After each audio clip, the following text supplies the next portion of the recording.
নমস্কার, নবরান্নাঘরে একটা নতুন রেসিপিতে তোমাদের সবাইকে আবারও অনেক অনেক স্বাগত। আজকে আমি যেটা রান্না করব সেটা অনেক পুরনো একটা হারিয়ে যাওয়া রান্না বলতে পারো।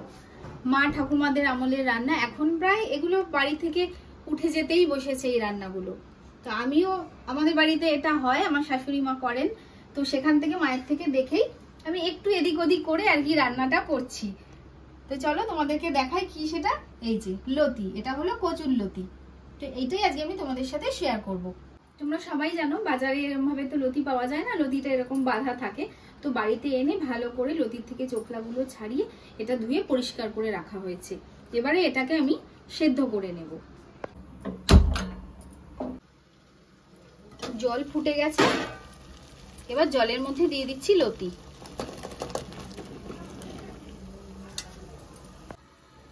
লতির মধ্যে দিয়ে দিচ্ছি নুন, ভালো করে মিশিয়ে নিলাম।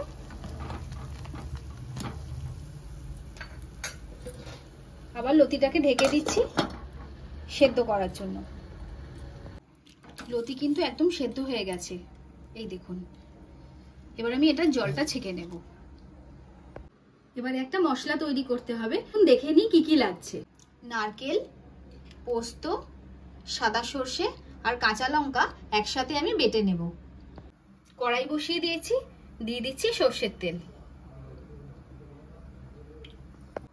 তেল গরম হয়ে গেছে, দিয়ে দিচ্ছি কালো জিরে, শুকনো লঙ্কা, দিয়ে দিচ্ছি পেঁয়াজ কুচি।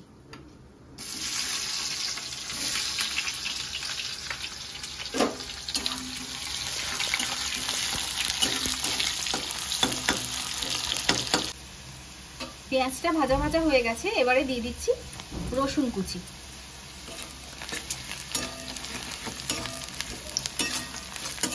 রসুনটাকে হালকা ভেজে নেব। লতিটাও নিয়ে চলে এসেছি জল ঝরিয়ে। এবারে তেলের মধ্যে দিয়ে দিচ্ছি লতি। ভালো করে পেঁয়াজ রসুনের সাথে লতিটাকে আগে ভেজে নেব।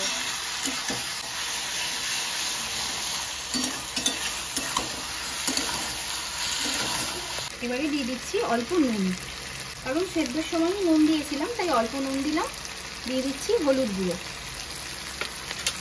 দিয়ে আরো ভালো করে নেড়ে চেড়ে নেব।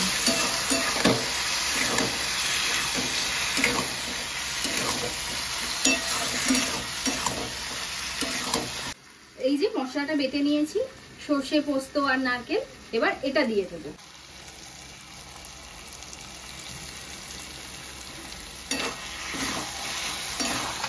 ভালো করে মিশিয়ে নেব লতির সাথে মশলাটাকে।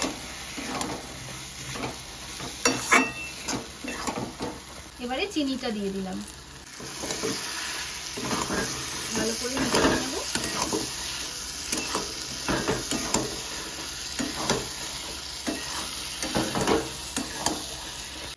লতির মধ্যে আমার যা দেওয়ার মোটামুটি সবই কিন্তু দেওয়া হয়ে গেছে। এখন লতিটা খানিকটা মজবে, সাইড থেকে তেল ছাড়বে, ততক্ষণ তো অপেক্ষা করতেই হবে। তোমরা যারা লতি খাও না, একবার হলেও এইভাবে বানিয়ে দেখো, আমি কথা দিচ্ছি তোমরা কিন্তু লতির প্রেমে পড়ে যাবে। দেখো সাইড থেকে কিরকম তেল ছেড়ে দিয়েছে। এবার কিন্তু আমার রান্না পুরো কমপ্লিটের দিকে। ওপর থেকে দিয়ে দিলাম দুটো চেরা কাঁচা লঙ্কা, আর দিয়ে দিচ্ছি সর্ষের তেল। ব্যাস, রান্না কিন্তু কমপ্লিট।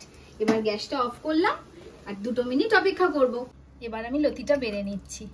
আর গরম ভাত রেডি করো, কিন্তু আর অপেক্ষা করা যাবে না। কাঁচা লঙ্কার ডোলে লতি নিয়ে গরম ভাতের সাথে আসন পেতে বসে পড়ো, এক গ্লাস জল নিয়ে, আর জমিয়ে খাও। আর আমাকে কমেন্টে জানাও যে রেসিপিটা তোমাদের কিরকম লাগলো। আর অবশ্যই কিন্তু আমার কথা মতো একবার রেসিপিটা ট্রাই করো, আর ভালো লাগলে একটা লাইক, কমেন্ট, শেয়ার করে দিও। আর যারা তোমরা চ্যানেলটাকে নতুন দেখছো অবশ্যই সাবস্ক্রাইব করে দিও, কারণ আমার চ্যানেলটাও নতুন, তোমরাও নতুন দেখছো। তো চলো আজকের মতো টাটা, সবাই ভালো থেকো, সুস্থ থেকো, সাবধানে থেকো। দেখা হচ্ছে একটা অন্য দিন একটা নতুন রেসিপির সাথে।